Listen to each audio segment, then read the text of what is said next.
반갑습니다. 이무기입니다.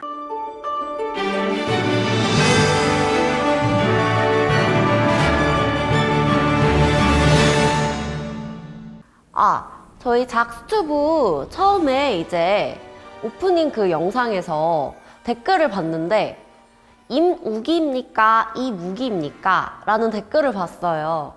임우기가 아니라 제가 이씨라 이무기입니다. 네. 아무튼 저희 오늘 어쩌다 역사 첫 이야기를 어떤 걸 해볼까 좀 고민해봤는데 우리나라의 이제 대표적인 궁궐 하면은 어떤 게 있을까요? 경복궁, 덕수궁, 창덕궁 요렇게 이제 있는데, 그래서 오늘 경복궁에 대해서 한번 얘기를 먼저 해볼까 해요. 우리나라의 이제 대부분의 유적지에 가면 임진왜란 때 불탔다는 설명들이 있어요. 근데 그거를 들으면 한국 사람들은 당연히 으이그 이 나쁜 일본 놈들이 다 불태웠구나 이렇게 생각할 수 있겠죠. 그래, 물론 이제 전쟁 때 일본군에 의해서 불탄 것도 많겠죠. 근데 경복궁 같은 경우에는 일본군이 태운 게 아니라 조선 백성들에 의해서 태워졌다고 조선실록에도 나와 있습니다. 그러니까 일본군들이 이제 막 조선을 갖겠다 하고 이제 내려왔다가 뭐야? 왜 불타고 있지? 이러고 놀랐다는 이야기가 있어요. 그러니까 당시에 이제 한성 내에는 노비들이 많이 살고 있었고 궁 안에도 이제 노비 문서를 보관하는 창고가 있었어요. 그럼 노비들 입장에서는 나는 그 문서만 없으면 해방인 거야. 그래서 이걸 태워버리고 싶었겠죠? 그러니까 궁궐은 이제 이 특성상 한 곳에 불이 나면 이렇게 쫙 번지는 구조예요. 그러니까 지금도 복원을 하고 있고 이제 아직 복원이 다 안 돼서 잘은 모르겠는데 원래 궁은 이렇게 좀 빽빽하게 건물들이 이렇게 지어져 있고 다 이제 나무 행랑들로 이제 연결되어 있기 때문입니다.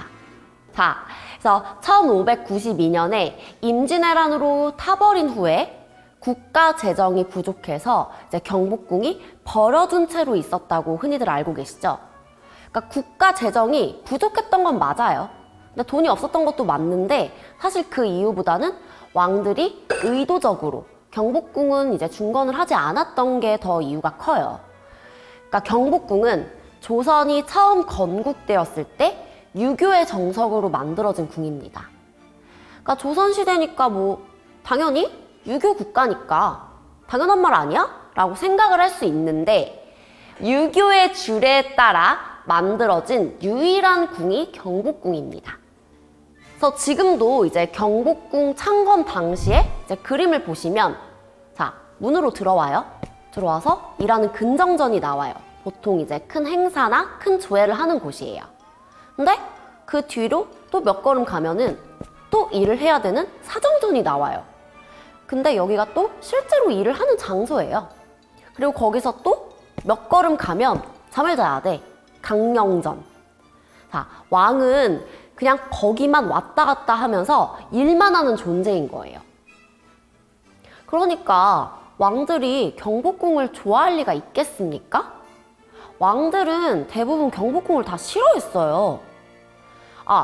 세종은 좋아했다. 세종 아시죠? 공국관리. 자, 창덕궁. 자, 태종 때 만들어진 창덕궁이 있었는데 이제 창덕궁 같은 경우에는 한 번에 다 만들어진 게 아니고 점차 그 영역을 늘려갔어요. 그리고 이제 창덕궁을 보시면 기본적으로 유교의 형식을 다 파괴한 형태일 뿐만 아니라 이제 우리가 흔히들 알고 있는 비원, 후원이라는 이름의 큰 정원 공간을 가지고 있습니다. 그러니까 왕들이 경복궁에 비하면 조금 더 사람답게 살 수 있는 궁이 바로 창덕궁이에요. 그러니까 왕들이 창덕궁을 더 좋아했고, 자, 연표 사진 보시면 임진왜란 후에 창덕궁은 바로 중건을 시작했을 뿐만 아니라 그 뒤로도 점점 영역을 늘리는 데 아주 열심히 하는 데에 비해서 경복궁은 그냥 폐허로 남겨둡니다. 자, 여기서 유명한 그림 하나 보실게요. 겸재 정선이 그린 폐허가 된 경복궁이라는 그림이에요. 자, 이 그림 봐봐요. 얼마나 처참해요? 경복궁이 이렇게 그냥 버려져 있던 궁이라는 거야. 그러던 경복궁을 고종 때 흥선대원군이 이제 복원을 해요. 그러니까 이제 지도 그림 한번 보시면 알겠지만 이제 3차례에 걸쳐서 변화를 시킵니다. 경복궁 원래 그렇게 크지도 않았어요. 어차피 안 쓰니까. 근데 그 멀쩡하게 잘 쓰던 창덕궁을 냅두고 굳이 이제 대대적인 공사에 들어가기 시작해요. 그러니까 흥선대원군의 말로 따르면 그동안의 세도 정치로 떨어진 왕실의 존엄성을 회복하자 하기 위해서 경복궁을 이제 짓기 시작하는데, 이 사업이 흥선대원군의 이제 의도와는 다르게 왕실의 위엄 회복은 고사하고 자신의 정권만 오히려 위태롭게 만들게 됩니다. 경복궁을 새로 짓는데 이제 엄청난 돈이 들어가게 돼요. 그래서 이제 대원군이 원납전이라는 기부금을 걷어서 이제 부족한 경비를 해결하려고 해요. 근데 기부금이 뭐예요? 기부금은 원래 내고 싶은 사람만 내는 거잖아요.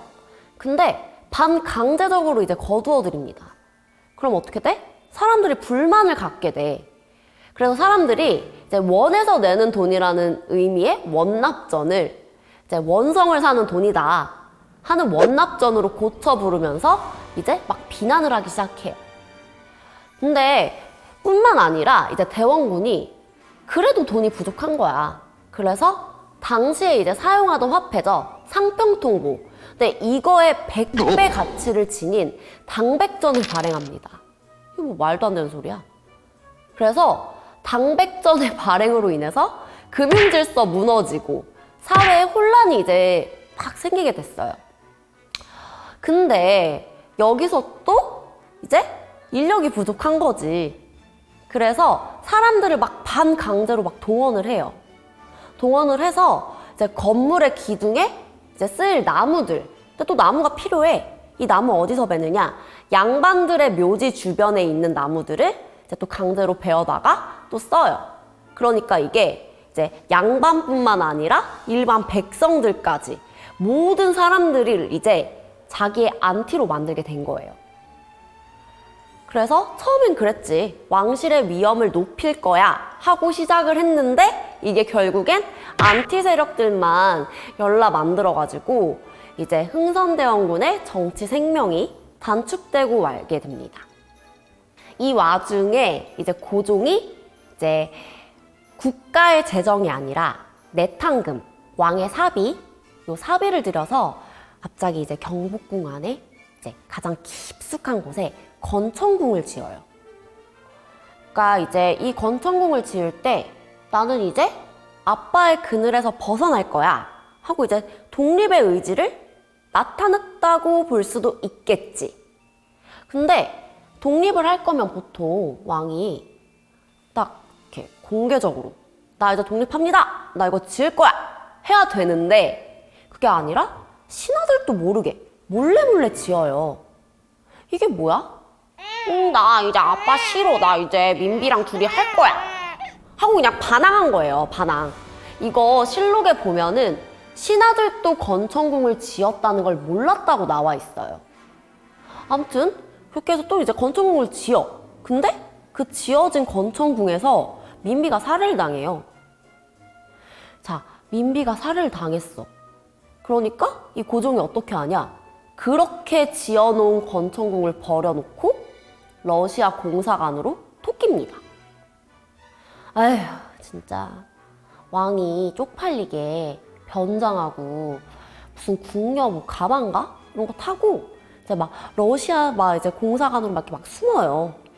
그래서 막 러시아 군인들 막 보호받고 막 이렇게 피난을 했다가 이제 당시에 경운궁, 덕수궁으로 이사를 가요. 그럼 돈 들여서 왜 경복궁이랑 건천궁을 지은 거야? 여기서 이게 딱 보이지 않습니까? 요 인성? 왕실의 존엄성 회복하려고 지었다며. 그냥 자기 아니만 생각하는 놈인 거야.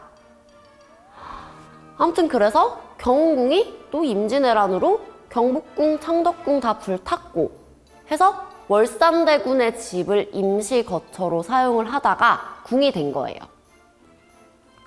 자, 여기서 이제 정리를 해보자면 경복궁에 그렇게 돈을 처발라 놓고 결국 덕수궁에 다시 건물을 짓고 생쇼를 시작합니다. 와우. 자, 덕수궁에 가서 이 고종이 어떤 생쇼를 시작을 했는지 요 생쇼에 대해서는 다음 시간에 한번 다시 이야기해 보겠습니다. 자, 작스튜브 많은 좋아요와 많은 구독 부탁드립니다. 감사합니다.